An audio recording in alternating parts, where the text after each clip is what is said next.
Welcome everybody. And I'm already 5 cups of coffee in, so we'll close out on the final video with some Mountain Dew Game Fuel, the citrus blackberry flavor.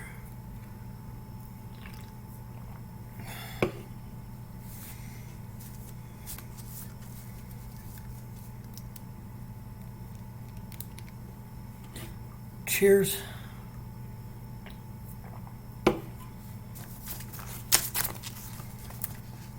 Second Chronicles, the heavily edited history of Israel, part 2.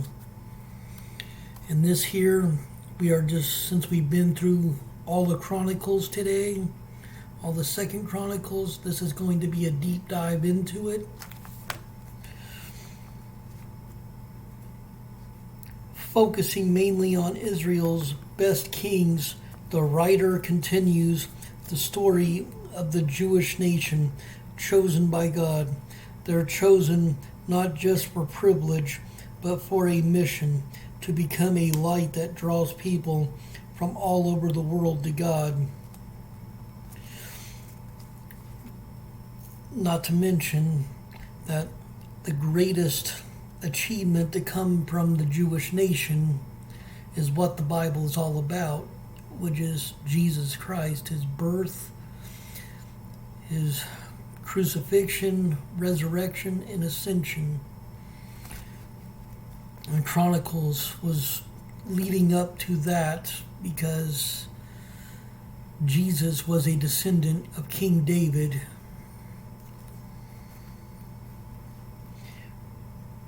Jerusalem's most famous prophet put their mission this way: let your light shine for all to see, for the glory of the Lord rises to shine on you. And that's in Isaiah 60:1-3. And come they do, Solomon builds the most glorious Jewish nation that has ever existed, reigning over a golden age. Kings and queens come calling to admire his wisdom and wealth.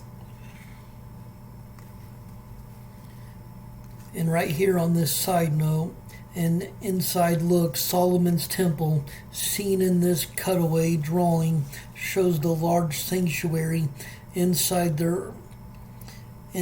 where only priests are allowed to go. The back room, which is on the right, is even more holy. Only the high priest can go there, where the Jews keep their most sacred object, the Ark of the Covenant, a gold-covered chest that holds the 10 Commandments. And there's the picture.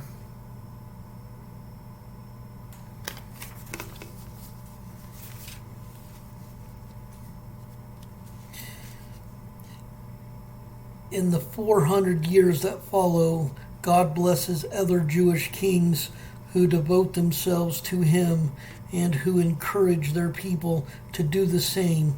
But in the end, idolatry, injustice, and other sins demand God's attention. He cleanses the land much like he once cleansed the world with a flood, only this time he sends a flood of invaders to drive out the sinful Jews. A generation in exile changes the Jewish remnant. They determine never to repeat the horrendous mistake of the past, and God brings them home forgiven. And the main point of Second Chronicles is God blesses the Jewish people during the reigns of godly kings, and he punishes them for disobedience during the reigns of evil kings, but he never gives up on them, just like he never gives up on any of us. The writer The writer of this book is unknown. Ancient Jewish tradition says it was written by Ezra, a priest who helped rebuild the Jewish nation after the 50-year exile.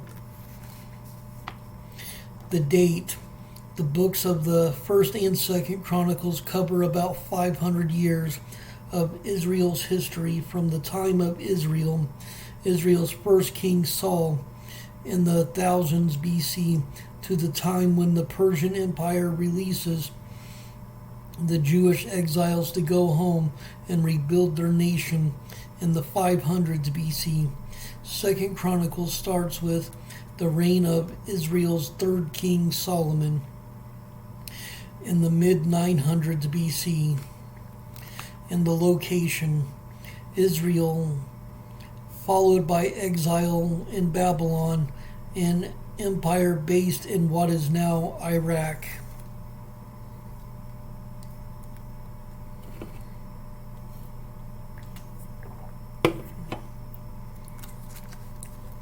Solomon builds Israel's first temple.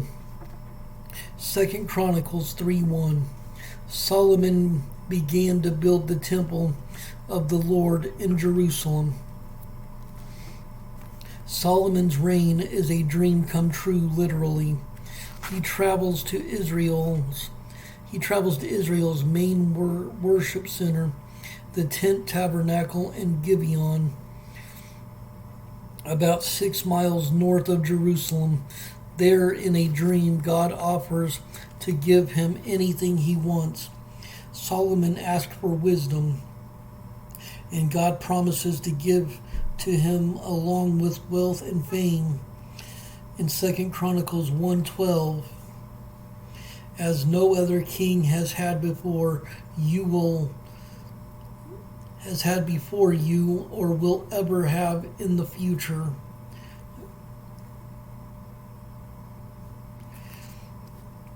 Solomon apparently spends the first 3 years of his 40-year reign securing his power base, reinforcing his army, and setting up defensive military stations around the country.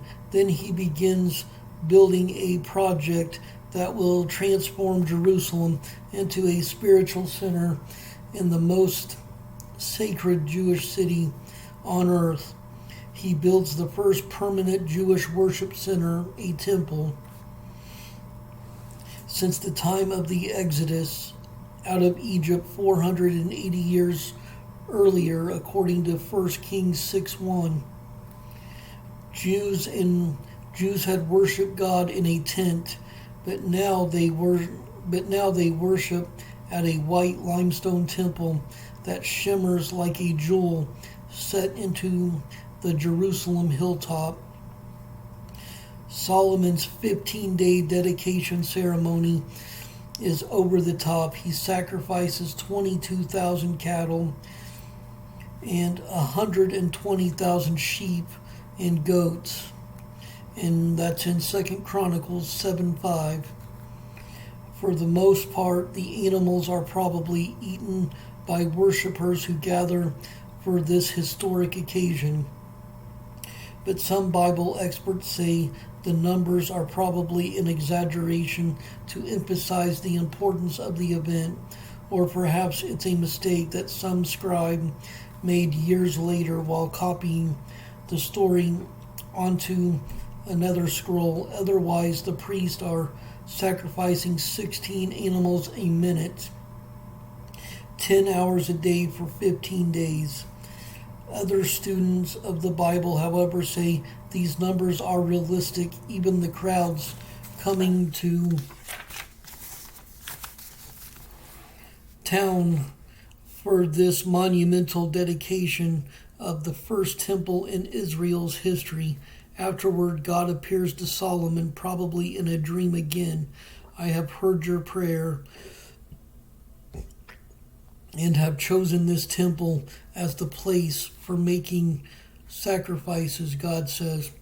At times I might shut up the heavens so that no rain falls, or command grasshoppers to devour your crops, or send plagues among you. Then if my people who are called by my name will humble themselves and pray and seek my face and turn from their wicked ways, I will hear from heaven and will forgive their sins and restore their land. And that is 2 Chronicles 7:12 to 14. For the next 400 years, this temple will serve as the one place on earth where Jews can expect to encounter God by presenting their request and finding atonement for their sins.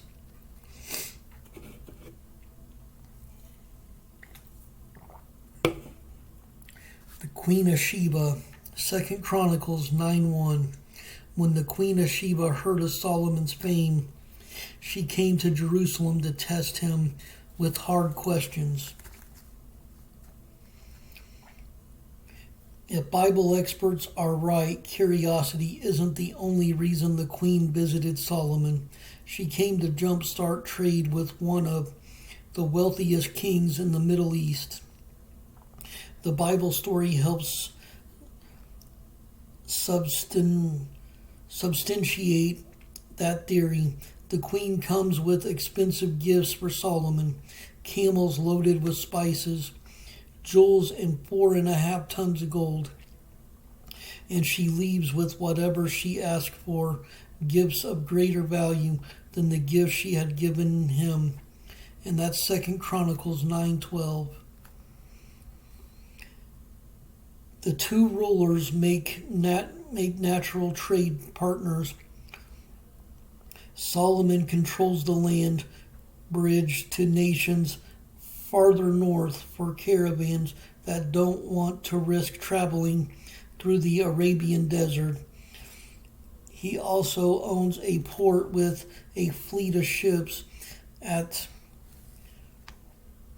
the north end of the Red Sea in Sheba. Many experts theorize lies some 1,500 miles away.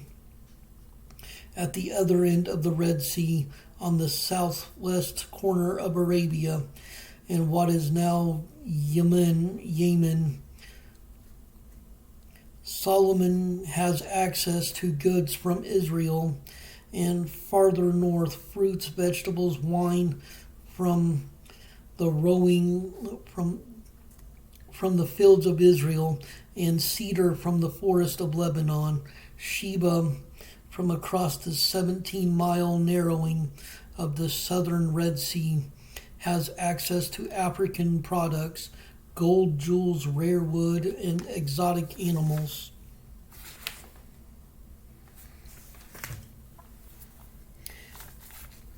Ethiopian legend says the queen converts to Solomon's faith and gives birth to his son. The son Menelik is said to have founded Ethiopia's royal dynasty. Legend adds that he later brings Israel's sacred Ark of the Covenant to Ethiopia. The unholy north. To the 2 Chronicles 10:19, to this day the northern tribe of Israel have refused to be ruled by a descendant of David. After Solomon dies, the northern tribes secede from the united tribes of Israel. They're tired of working on the king's pet building projects and paying for them with high taxes. So they ask Solomon's son and successor Rehoboam to relax the demands. Instead, he vows to ratchet up the royal demands so the northerners from their own country called Israel, Rehoboam, is left to rule his native tribe of Judah, which becomes a separate country. The writer of 1st and 2nd Chronicles says very little about the northern tribes. The Jews there generally worship idols, and the rulers are evil. So their sad story doesn't contribute to to the upbeat history in Chronicles, which is intended to highlight scenes of God's faithfulness toward the Jews. God patiently endures the sinful northern nation for about 200 years, sending prophets to warn them of tragic consequences if they persist. In 722 BC, Assyrian invaders overrun the nation, exile the survivors, and repopulate the land with Assyrian pioneers.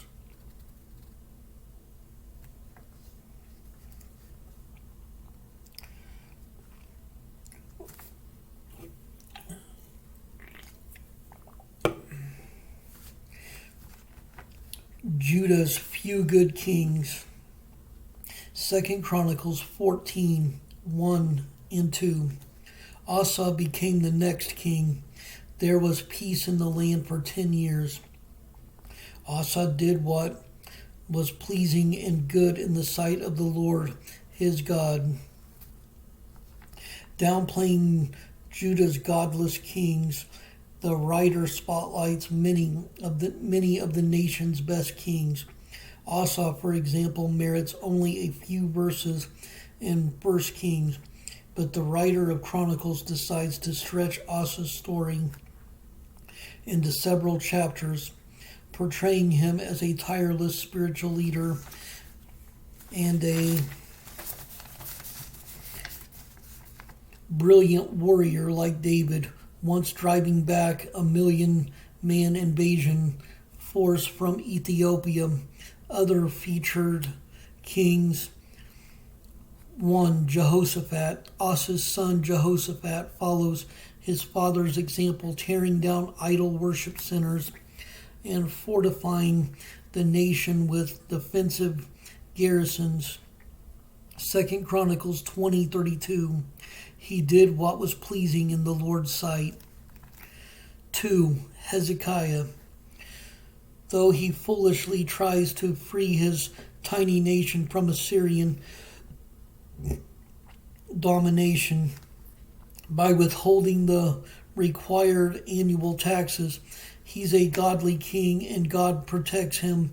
Assyrian invaders devastate most of Judah's cities, but at Jerusalem, an angel kills much of the invading army, forcing the Assyrian king to return home in disgrace, and that's 2 Chronicles 32:21. For a theory about how God may have used a plague as his angelic messenger, you could check out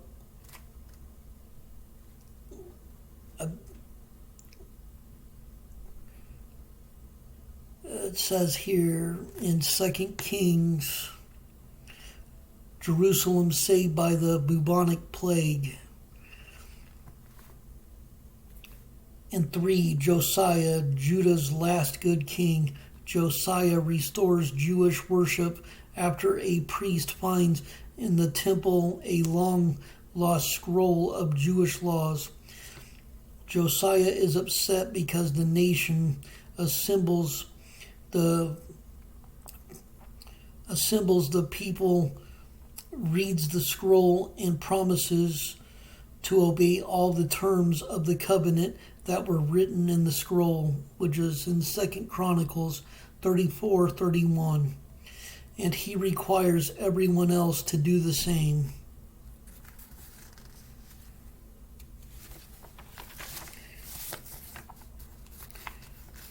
And on this side note, why would God change his mind? King Hezekiah fell deathly ill. It was punishment for sin. He became proud. 2 Chronicles 32:25. The prophet Isaiah delivered a message from God advising the king to get his affairs in order. Since he wouldn't recover, Isaiah left, and Hezekiah, weeping, repented. Before Isaiah had gotten out of the palace, God sent him back with a new message. I have heard your prayer and seen your tears. I will add 15 years to your life. And that's in 2 Kings 20:5 through 6. Why did God flip-flop changing his mind like that? The Bible doesn't say. Theologians insist that Hezekiah's repentance came as no surprise to all knowing God. Many suggest that it was Hezekiah who changed, not God, because Hezekiah changed God's plan for him. Because Hezekiah changed, God's plan for him changed as well. One thing is clear, prayer made a difference, 15 years worth. And prayer to this day still makes a difference.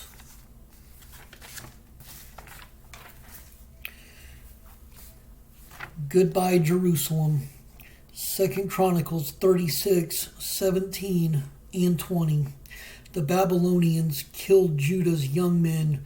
The few who survived were taken as exiles to Babylon until the kingdom of Persia came to power. The southern Jewish nation of Judah outlasted Israel in the north by about 150 years. Then a trio of Judah's kings, one after another, reject the advice of God's prophets and try to break free of Babylon, an empire that overran and replaced Assyria. The kings withhold their required annual taxes from Babylon. 3 times the Babylonians are forced to invade: 604 BC, 597 BC, 586 BC. As far as the Babylonians are concerned, the third time is the one time too many. They destroyed all the fortified cities, Jerusalem included. They take everything of value, slaughter many citizens, and then deport the survivors to Babylon in what is now Iraq, where they can keep a close eye on them. The Jewish nation no longer exists, at least not on Jewish soil. The land rests lying desolate until the 70 years were fulfilled, just as the prophet had said in 2 Chronicles 36:21. The prophet is Jeremiah, who witnesses the fall of Jerusalem. He has warned that the Jews would endure 70 years of captivity, and that's Jeremiah 25:11. About 70 years after Babylon's first invasion, when Babylonians took captives from among Judah's leaders, a new empire comes to power, Persia. That's about 50 years after the fall of Jerusalem. The Persian king Cyrus frees the Jews to go home and rebuild their nation.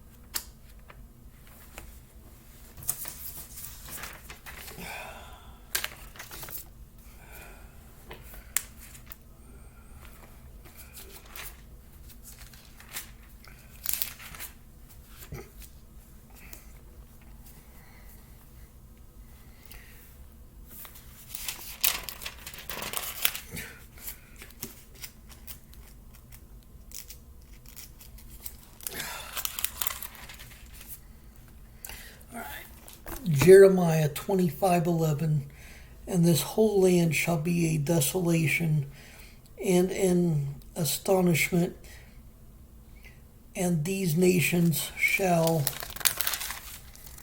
serve the king of Babylon 70 years.